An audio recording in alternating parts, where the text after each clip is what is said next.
song on the album is called The Arena, and it was inspired by one of my favorite quotes. It's from Theodore Roosevelt, and it says, "It is not the critic who counts, not the man who points out how the strong man stumbles or where the doer of deeds could have done them better.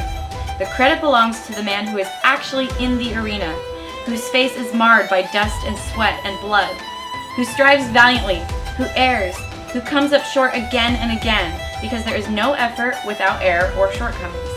But who does actually strive to do the deeds? Who knows great enthusiasms, the great devotions? Who spends himself in a worthy cause?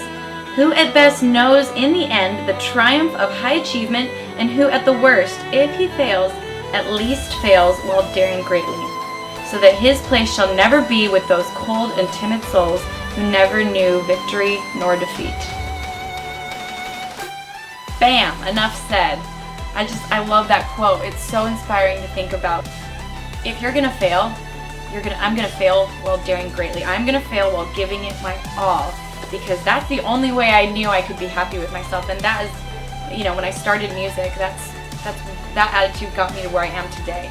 And I want not only to live that way in my professional life, but I want to live that way in all the areas of my life. I want to do it greatly. I've just filmed the music video for The Arena. It's probably out already. I tried my best to be serious and intense in it. I can be fierce. Luna knows. She taught me everything about being fierce, this girl. Look at those fierce eyes. Show 'em fierce, Luna. Show 'em what you taught me. Show 'em fierce. She just doesn't turn it on for the camera. She's not that way, but you should see her when she plays with the husky. That's when I learned fierce.